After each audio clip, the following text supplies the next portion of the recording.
Hey Every Nation, Bryanston, welcome to yet another Sunday service. My name is Siviwe, and for those of you who are here for the very first time or it is your second time, I want to give you a special welcome to our Every Nation Bryanston family this Sunday. We would love the opportunity to connect with you, and so if you wouldn't mind clicking onto the connection card, which will give us an opportunity to know who you are and us to reach out to you during the week.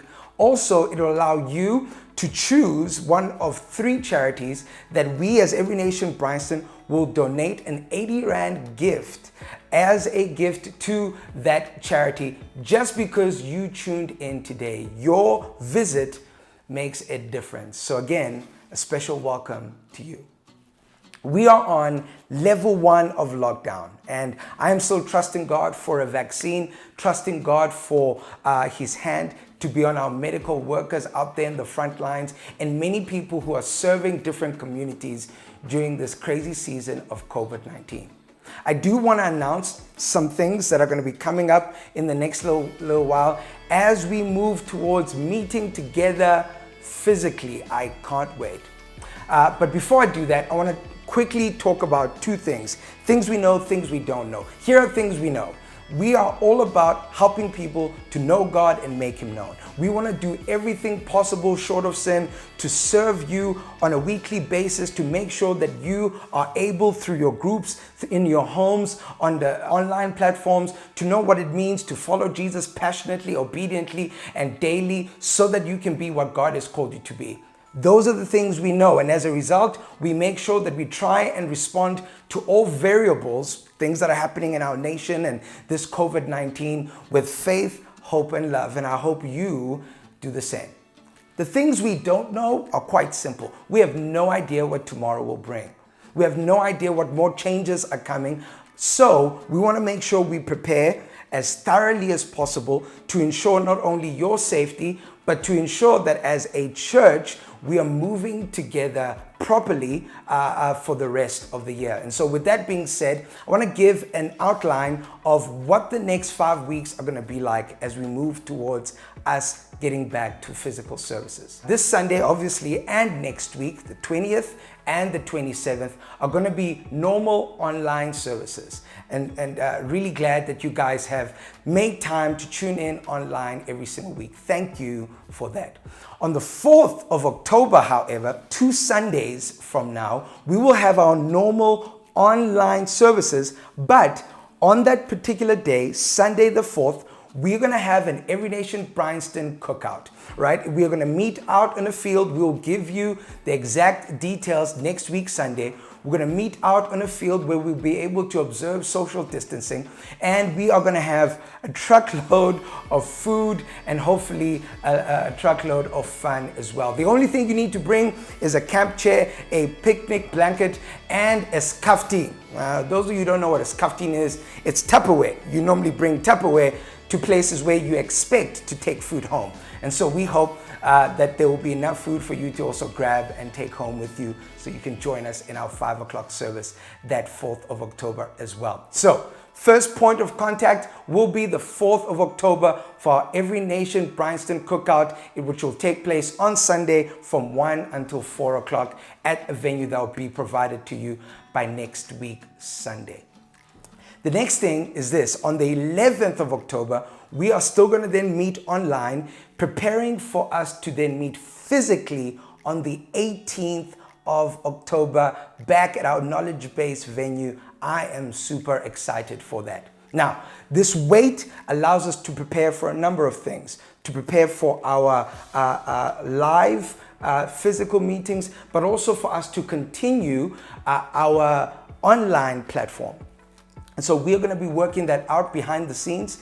And then secondly, we want to make sure that we do as much preparation in going to different schools and finding out what they're doing for kids to keep them social distance. That is probably one of the hardest things for us coming back together, is one, whether or not we are going to have kids ministry, and we will give you those details later on. But if we do, we want to make sure that we have adequately prepared and asked all the right questions of different schools who are doing it well. So for now, we don't know whether or not we're going to be having or starting off with kids ministry. but we will give you the adequate information to know if we are, what exactly we're going to be doing, and you can decide whether you want to bring your children to that or not. So in the meantime, no kids ministry until further notice. Then also, we want to make sure that we take time to prepare us as a community to get ready for our physical services with sanitizers, getting our worship team ready, getting our volunteers ready. And so I am calling again on all of you who are part of our volunteer teams, serve teams, to get ready for the 18th as we go back to physical services. We would love the opportunity to do this together. More of your questions are going to be answered next week, and I'm sure many of us do have questions like, are we going to sign up for a service? Are we going to have to, fill in a form to say we are coming? All of that will be answered next week and also in the coming weeks. And I think what we're going to be doing as well over the next 2 weeks, we're going to be sending out a poll over WhatsApp, finding out from you whether on the 18th, would you be choosing a physical service or online? This allows us to prepare adequately for you and for your family. So I hope that you are as excited as me, but also that we approach this with as much wisdom as we can, because we are still trusting God for the vaccine. With that being said, we are continuing with a people who have been saved from plagues. Now they've crossed the Red Sea and they are about to get into some weird stuff on the other side of the Red Sea. And to preach today's sermon, my good friend that you know, Joel Bryce, will be preaching. And so I hope you enjoy this sermon.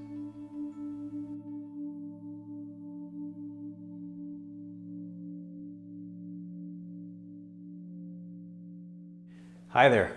My name is Joel Bryce. Welcome to Every Nation Bryanston online.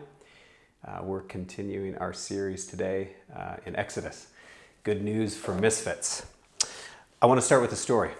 One time I was flying from Nairobi to Dar es Salaam, and I was on a delay. My flight was delayed by 45 minutes.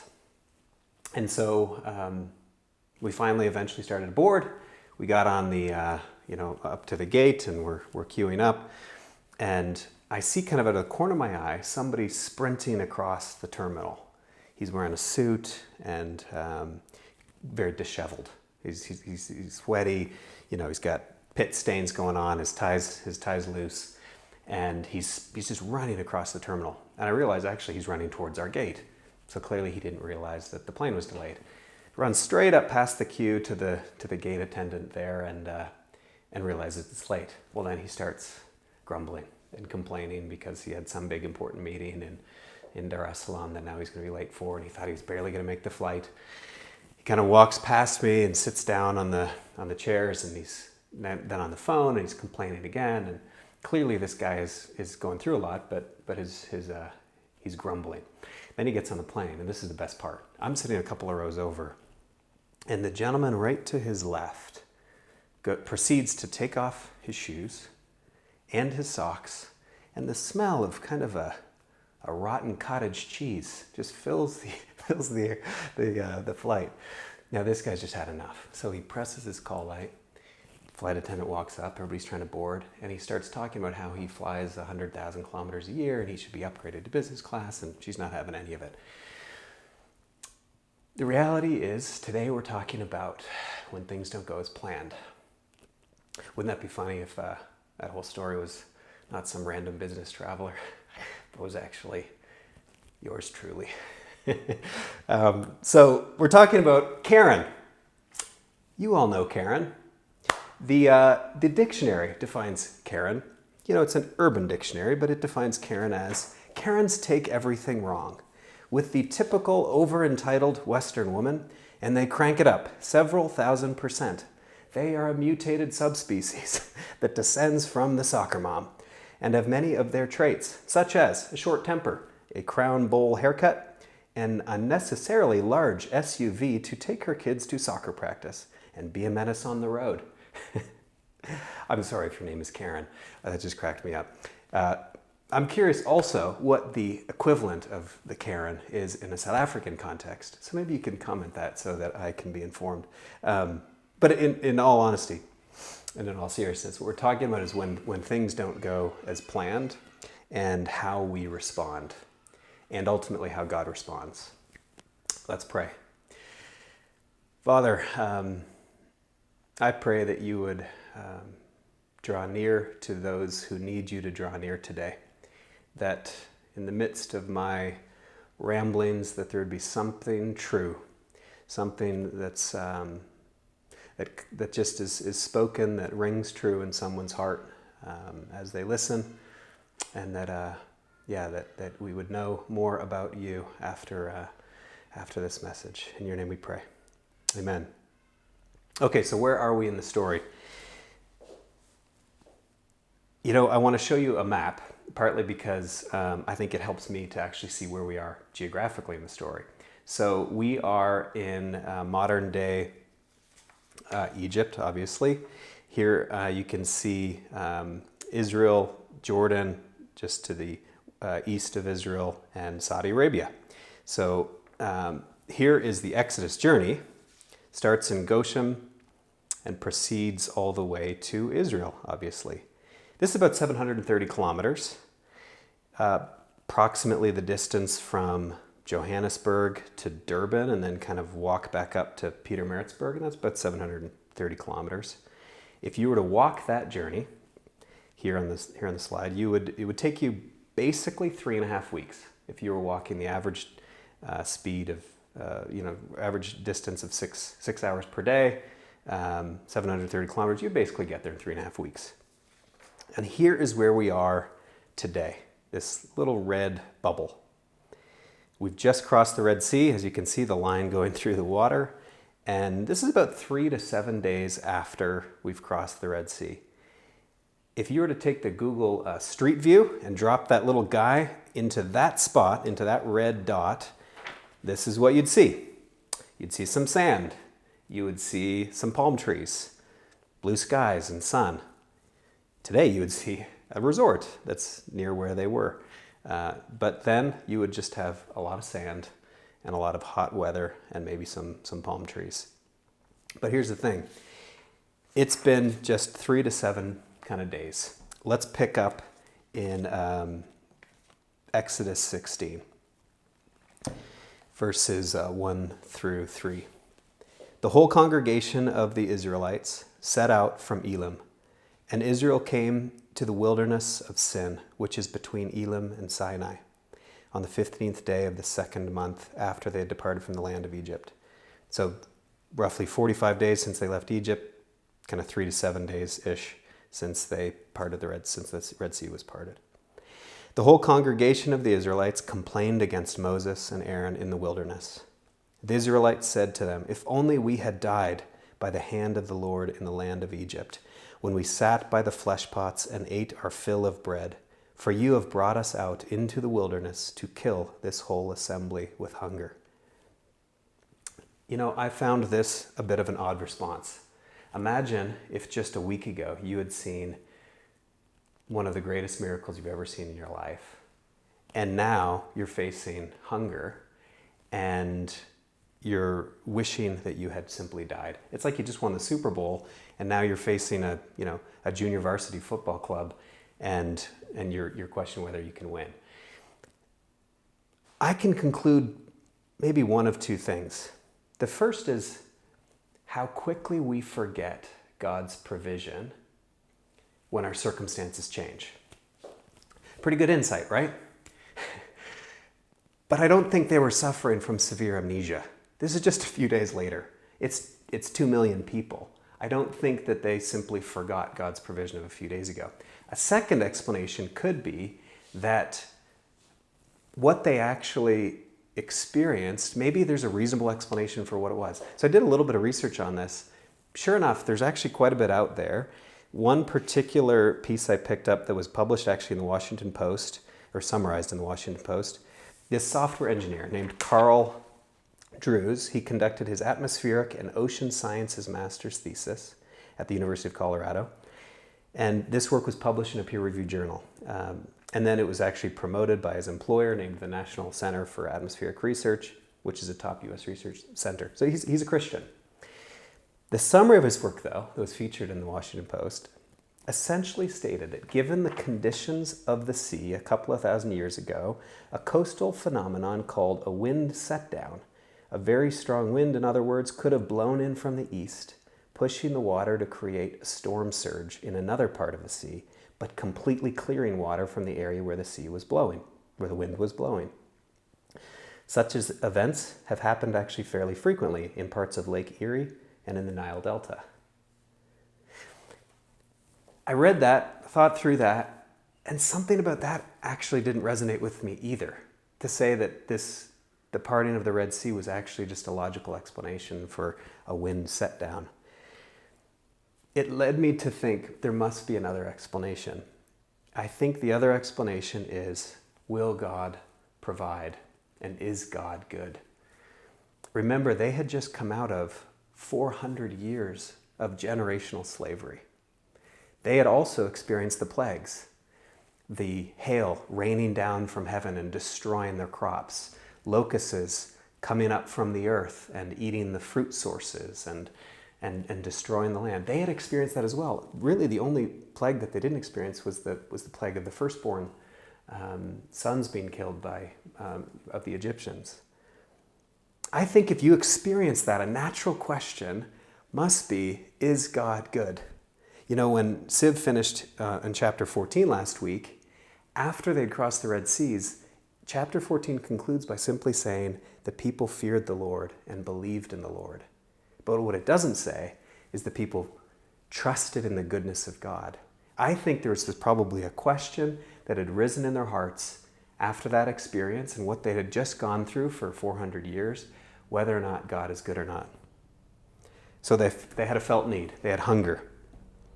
They also had thirst. Let's turn to chapter 17, verse 1 to 4.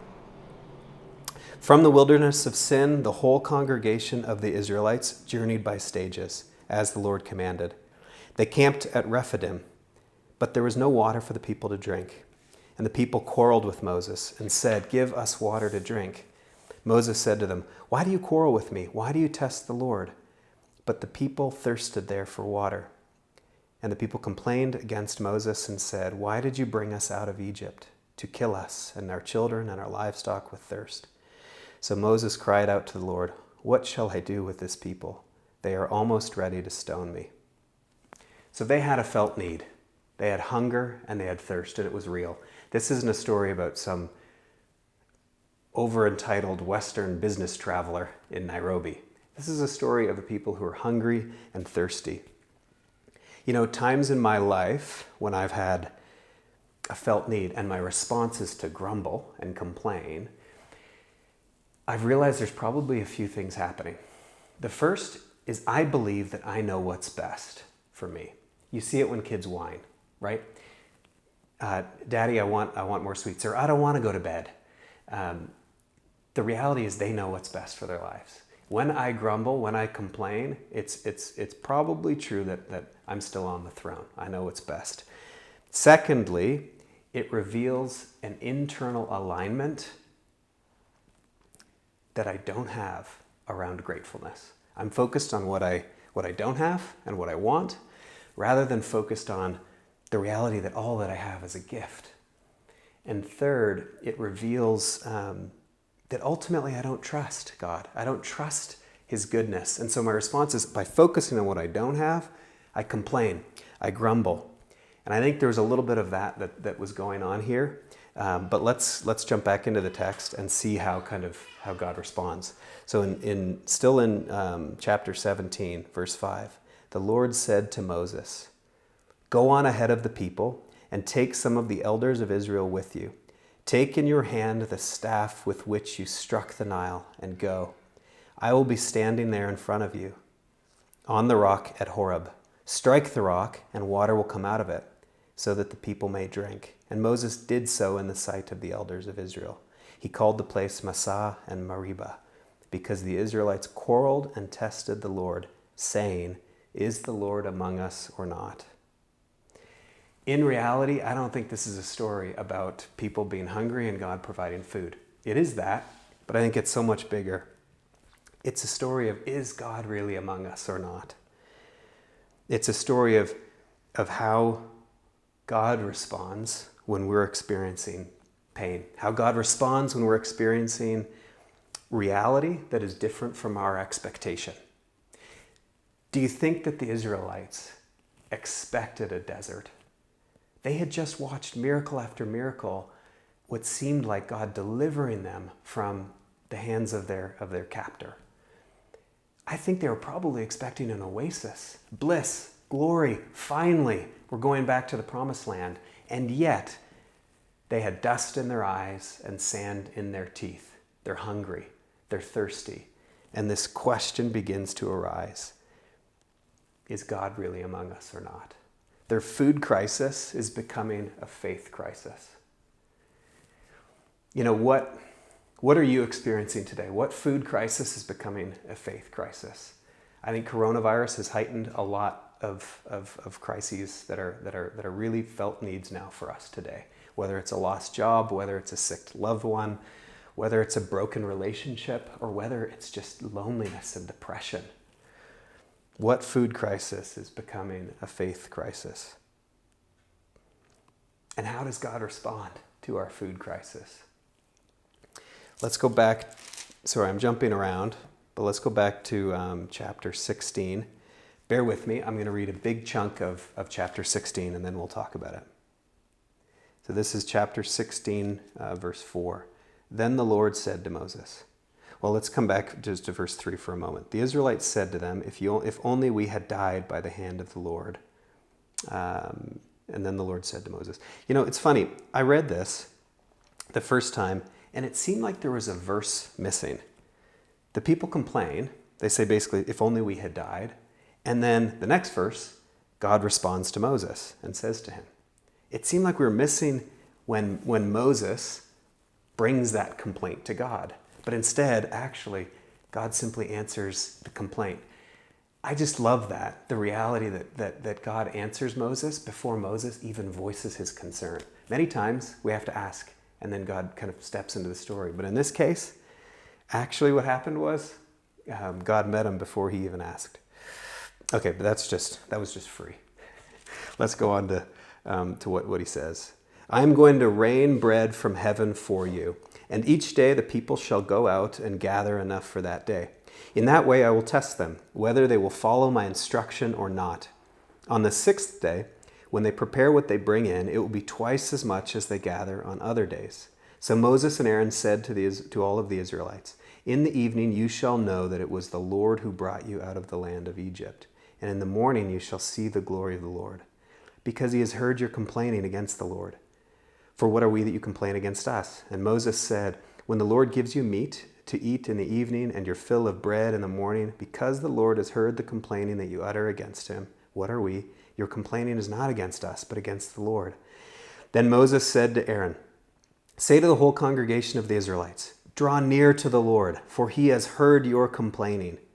And as Aaron spoke to the whole congregation of the Israelites, they looked toward the wilderness, and the glory of the Lord appeared in a cloud. The Lord spoke to Moses and said, I have heard the complaining of the Israelites. Say to them, at twilight you shall eat meat, and in the morning you shall have your fill of bread. Then you shall know that I am the Lord your God. In the evening quails came up and covered the camp, and in the morning there was a layer of dew around the camp. When the layer of dew lifted, there on the surface of the wilderness was a fine flaky substance, as fine as frost on the ground. And when the Israelites saw it, they said to one another, what is it? For they did not know what it was. And Moses said to them, it is the bread that the Lord has given you to eat. This is what the Lord has commanded. Gather as much of it as each of you needs, an omer for a person according to the number of persons, all providing for those in their own tents. So there are four things that I draw from this. There are probably a lot more that I've missed, but four things that stuck out to me.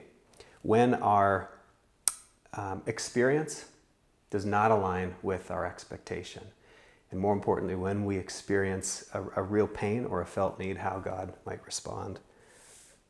The first is sometimes our grumbling, it leads to provision in ways that we never could have imagined. In this case, though, deliverance does come, but it comes from the wilderness itself. I think they were expecting probably an oasis. But here the wilderness itself provides their sustenance. They don't get relief from the wilderness. From a commentary on Exodus that I was reading this week, it says, the manna description corresponds quite closely to a natural phenomenon in the Sinai Peninsula. A type of plant lice punctures the fruit of the tamarisk tree and excretes a substance from this juice, a yellowish white flake or ball. During the warmth of the day, it disintegrates, but it congeals when it is cold. It has a sweet taste and is rich in carbohydrates and sugar, and it is still gathered today. Those who do bake it into a kind of bread. The food decays quickly and attracts ants. So this part of Saudi Arabia, there's actually this natural phenomenon that occurs still today. And obviously there are miraculous elements to the story, and I'm not meaning to diminish those miraculous elements. The fact that the bread showed up on 6 days, but then it did not show up on the 7th day because God was wanting to create that rhythm of Sabbath. So there's miraculous elements. Nicky Gumbel says, when I pray, I find that more coincidences happen. And when I don't pray, less coincidences happen. And that's certainly been my experience. So I don't want to minimize the miracle. However, something encourages me there to know that God uses the ordinary phenomenon of our daily experience to remind us that He's good. Sometimes we want that mountaintop experience, but He simply provides kind of the ordinary phenomenon of provision in our daily experience. Relief comes, they get food, but they don't get out of the wilderness. Something about that speaks to my own experience as well, and I hope it does yours. The second is God hears. He hears their mumblings. It's repeated 4 times. I tried to read with a little emphasis so you caught it too. Verse 7, because He has heard. Verse 8, because the Lord has heard the complaining you utter against Him. Verse 9, draw near to the Lord, for He has heard. Verse 12, I have heard the complaining of the Israelites. Jesus said, which of you, when your son asks for a stone, when your son asks for bread, will you give him a stone? How much more will your Father in heaven give good things to those who ask? I think this is just a simple reality that God does indeed hear. He hears their cry for hunger. But you know what I've learned as a dad is that when my kid says I'm hungry, it often doesn't mean I'm hungry. It's actually true for me too. It might mean I need comfort or I'm bored. And I think there's something else that they were asking, and that is God among us? Is God good? That was kind of the true question that they were asking. So the first thing I see is this deliverance does come, but it comes from the wilderness itself. The second is God hears. But the third, and perhaps kind of pinnacle in this chapter in Exodus, is God uses our felt needs and our pain to reform or to form and to establish covenant relationship with us. I don't think He causes them. I don't think He causes that the lost job or the sick loved one, chaos is in the world and spills over into the world. But I think He uses them to establish covenant relationship with us. This isn't a story about God providing food. Obviously it's that, but it's so much greater. It's so much more about reestablishing with this people covenant relationship. You know how I know that? Chapter 17, when they're thirsty, the response is, why do you test me? Could you imagine if my child, if Victoria, she's 5.5, asked, Dad, I'm thirsty. And my response is, why do you test me? I'm pretty sure she'd say, what the hell? Well, she probably wouldn't say that. Then she'd go to timeout. But she'd say, Dad, we may want to edit that out. But she might say, Dad, you're not getting it. I'm thirsty. Why do you test me? There's something else that God was actually trying to draw out of their hearts when they said, I'm hungry, I'm thirsty. God is using this basic, this test to kind of get at an underlying question. Is he good? There's an interesting parallel between the plagues and God's provision here. It's like he's wanting to speak promise into where he had previously enacted plagues. In the 7th plague, God rained hail upon Egypt, which destroyed the food sources. But here, God rains bread, creating the food source. In the 8th plague, locusts came up and covered the land, destroying plants and fruit trees. Here, quails came up and covered the camp, providing sustenance. It's important to remember, the Israelites experienced the plagues as well. They weren't immune to those plagues. And so now God is actually kind of bringing life where they had previously witnessed death. What question is hidden in your heart today? What accusation against God that's kind of bubbling up as a result of your felt needs? And what plague experience needs a redemptive parallel experience? God may be just wanting to kind of get at those underlying questions, to reform or to establish and strengthen his covenant relationship with you. The 4th kind of area that I see when I read this text is the notion of dependence. They were commanded to only take enough bread for the day. And there was a kind of every day they would have had to wonder whether or not God will provide. I think that is just fascinating. They were commanded not to store the bread. This is the first, essentially, command in reforming this covenant relationship. Remember where we are. We're going to get to Mount Sinai in a few weeks, and they're going to be given the law. They're going to be given rules to live by. Later comes Leviticus, and there are endless rules to live by. But here, they don't have that yet. But the simple command is daily dependence. Don't take enough for tomorrow. Don't store for the week. Just take what you need for today. And watch my provision day after day after day. Let that daily rhythm of dependence form in your heart.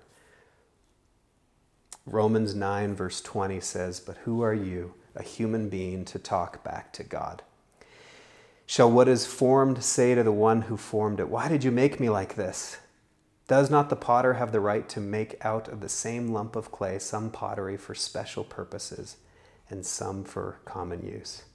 Central to our story is the story of submission.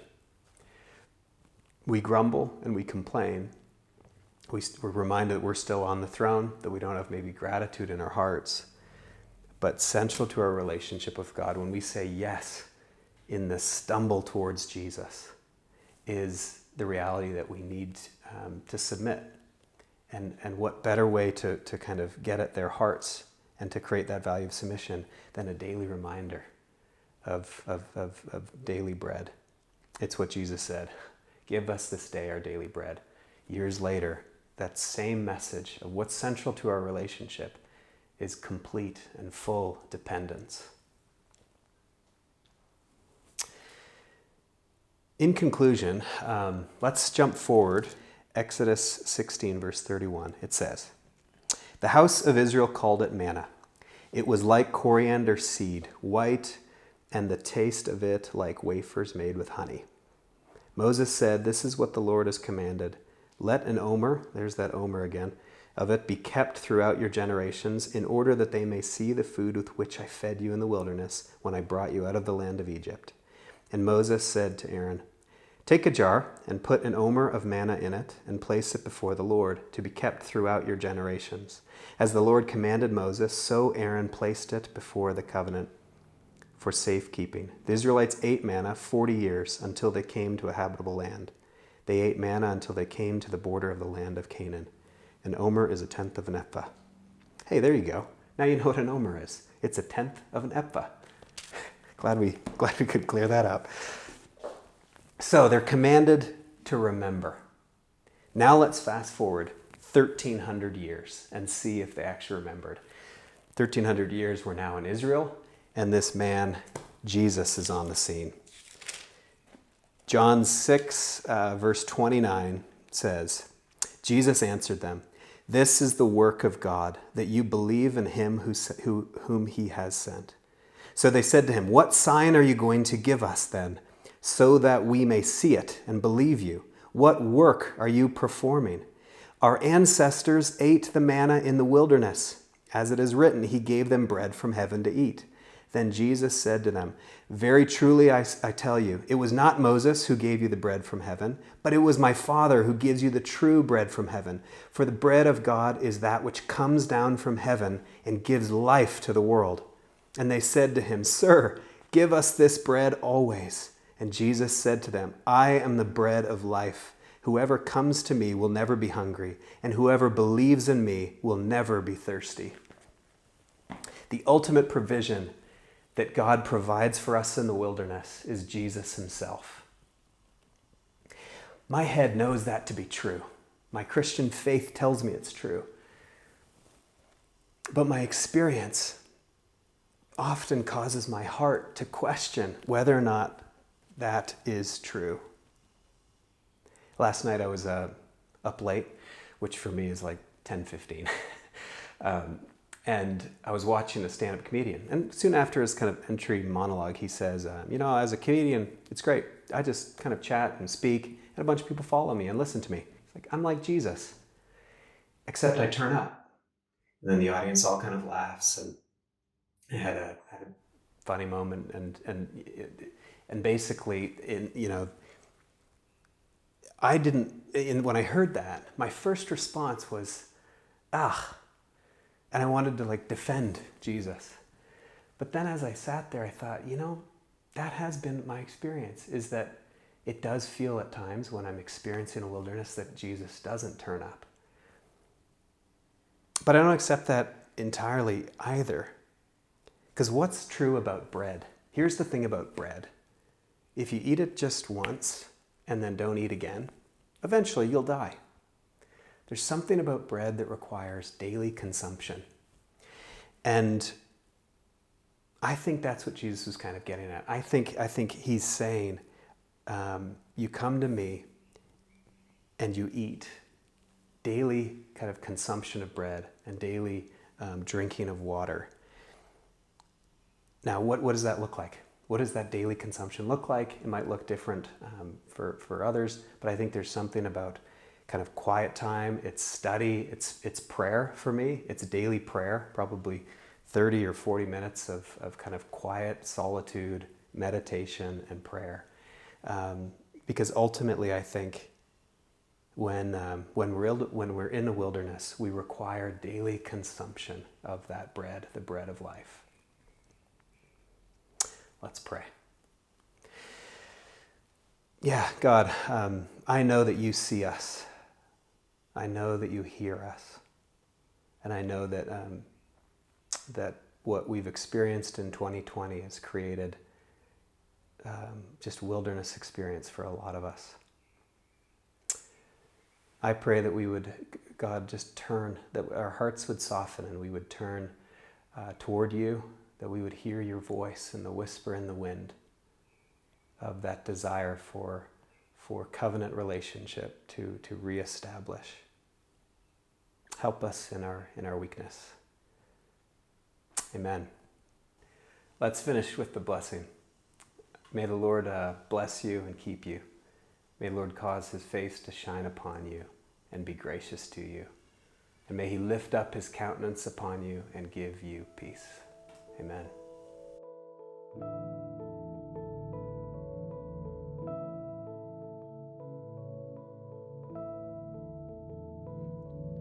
This water that I'm singing right now is real, but your presence is more real. This wilderness I'm feeling right now is real, but your presence is more real. This water that I'm singing right now is real, but your presence is more real. This wilderness I'm feeling right now is real, but your presence is more real. Even though it doesn't make sense, still you got over all my senses. God, your presence is more real. Yeah. Even though it doesn't make sense, still you got over all my senses. God, your presence is more real. These giants that I'm facing right now are real, but your presence is more real. These battles that are raging right now are real, but your presence is more real. Yeah. These giants that I'm facing right now are real, but your presence is more real. These battles that are raging right now are real, but your presence is more real. Even though it doesn't make sense, see you got over all my senses. God, your presence is more real. Yeah. Even though it doesn't make sense, see we got over all my senses. God, your presence is more real. Even though it doesn't make sense, see we got over all my senses. God, your presence is more real.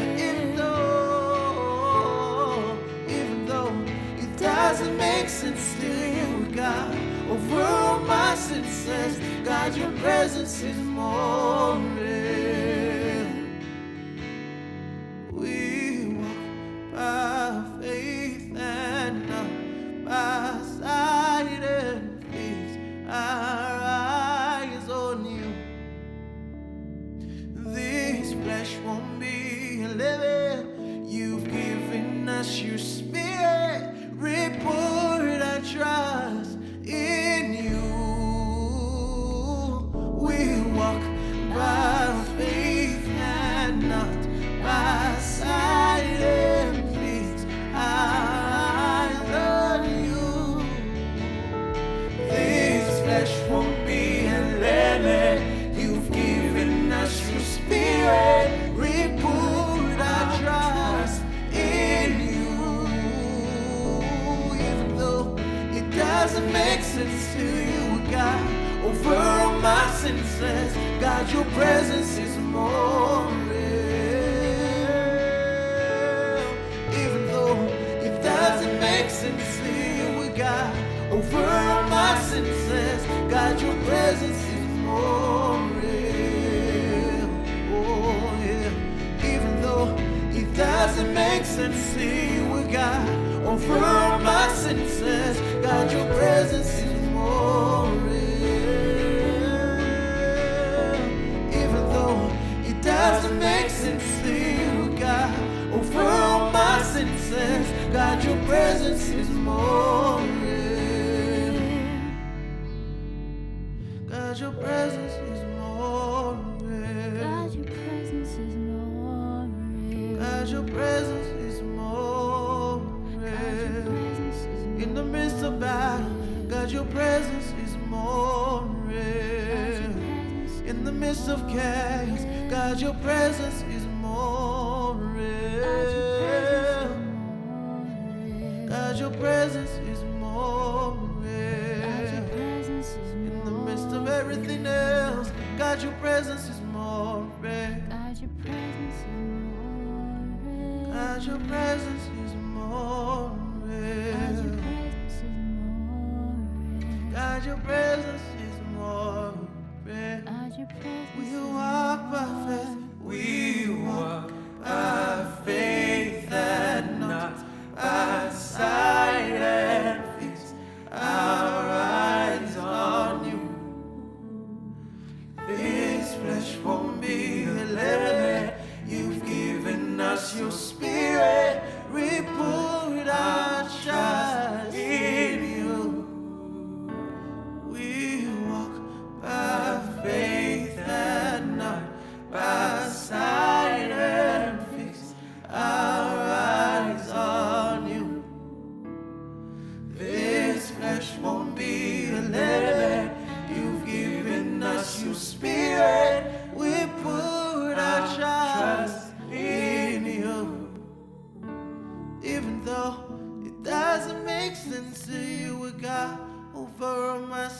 darkness, God, your presence is more real.